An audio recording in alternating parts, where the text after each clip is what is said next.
speaking of the Ottawa Senators, this next player on our list is where I have him going to the I know who nation's you're going to capital. say. And that is Claude Giroux. Obviously, this has been heavily rumored. He's from there, and this is a team that has a talented young core. They have to lock up Josh Norris this summer. Obviously, they're looking to take the next step, and they're looking to be a playoff contender as soon as this coming season. I think that this year they were disappointed with how it went. A lot of ups and downs. Sure, there was COVID, injuries, and that sort of thing. Drake Batherson, one of the big injuries of note. But they wanted to be further along than they were this year. And so anyway, I have Claude Giroux going to the Ottawa Senators. I think he's one of those veterans that would fit in so well with the young kids. And that's kind of the test right now for the Senators. Pierre Dorion and company have proved that they can draft and develop really well. We've seen that so far. They've got a great young core, but the challenge is bringing in the right veterans to surround the kids, and that's been a challenge so far. Yeah, so they failed at that so far. Oh yeah, exactly. So I think that Giroux would be a nice fit. There's obviously the hometown connection there. I think it would be really nice. I think it would sell more tickets, and I love the fit. So I'll go with the layup here and take Claude Giroux to the Ottawa Senators. I like Harper's board so far. I think he's going to say Burakovsky's going to Stockholm next because the connection there. Yeah. No, Harper, it's on my list. It's the third option for me, but mostly because I really don't know where Giroux's mindset lies. I don't think he's a cup chasing player. I don't think he's going to bounce around a ton to try to pick up a championship.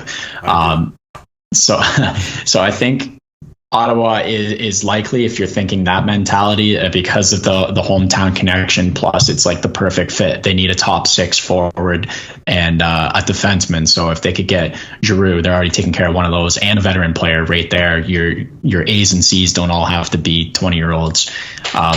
It'll be perfect fit. So definitely a possibility. I think that the same need is in Minnesota right now, and I think that could be an option for them. In Giroux, he would fill out their center core and hopefully replace some scoring of Kevin Fiala. Plus, without Mikko Koivu, there is that lack of dressing room. The presence. The present. Yeah. Yep. It's way too far from Christmas to be talking about that. The other one, the last option I have for Giroux, and it's only because I've heard a lot of chatter about this, is going to Edmonton. I think that's another great fit for him. He'd be a 3C there, I would assume, and there's some defense and some scoring for Edmonton, and kind of like that thing they need to push them over the edge, other than a goalie for next year's Stanley Cup push. Yeah, well, Edmonton's going to get Jack Campbell. Didn't you hear, Case? That's going to be his landing spot.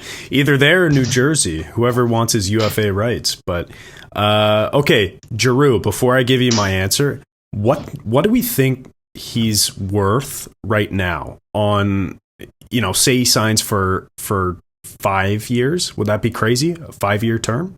4 years? I wouldn't pay him for 5 years. I wasn't thinking that at all. 4 years? I was thinking more 3 to 4 years at like an AAV of $4.75 to $5 million. That low, eh? Are you in the same kind of area, Case? Because I wasn't. No. What do you think? No, I think he's like a 2-year guy, a one or 2 year guys at $6 million. Yeah, or maybe 5.5. Okay, so I guess we're kind of on the same page with the AAV. Years really doesn't matter. I guess like you can structure. I think it does. Well, no, but I'm saying years doesn't matter for our sake talking about it here. But because I wanted to bring up AAV, okay? And this is the reason I have Claude Giroux going to the Colorado Avalanche. Okay. Stay with me here. This is crazy. They're losing Nazem Kadri, obviously, who wants about $8 million. Where did Claude Giroux, where was he rumored to go at the deadline, before he signed or before he was traded to the Florida Panthers? Colorado. A big fish was Colorado. Well, they were in on him. This is where years matter to me. Like, I could see the longer years if he's going to Ottawa. I can't see more than a year or two if he's going to Colorado. They got to pay McKinnon in a year. They got to pay Owen Byram in a year. But listen, that wasn't my argument case. I wasn't saying sign him for 7 years at $2 million or something. I was just seeing where you guys were at for a typical contract. Right, but years are out of the question. Matters if he's going to Colorado.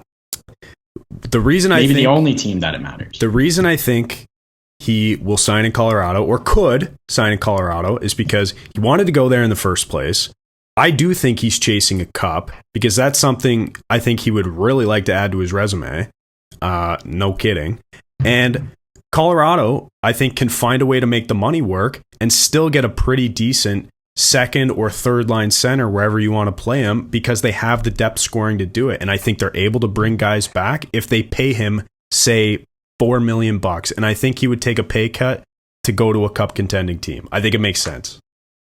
Yeah, it would have to be 1 year, $4 million to me, because anything longer, they get into some trouble. They've got to bring back Lehkonen, who was huge for them. They've got to bring back Nichushkin, who is after Makar and McKinnon, their third best player on their team in the playoffs. Yeah. They've got to bring back him, and how much money is he going to ask for? And if you're bringing in Giroux to make this replacement and you're paying him, enough money to keep him happy, like, you're also taking a lot of hits here. You're losing Kadri, then you're losing, all of your depth. You're losing Kadri regardless. Burakovsky. Regardless. Yeah. They've got to pay Burakovsky, and so there's a lot of people out the door there. I don't know. I can see why he'd want to go there. If he wants to win a cup, that's the best place to go. They just did it. They've got a Nashville or a Tampa Bay situation on their hands, but I don't see it working money wise unless he takes a major cut. And it looks like they're going to have to address their goaltending as well, right?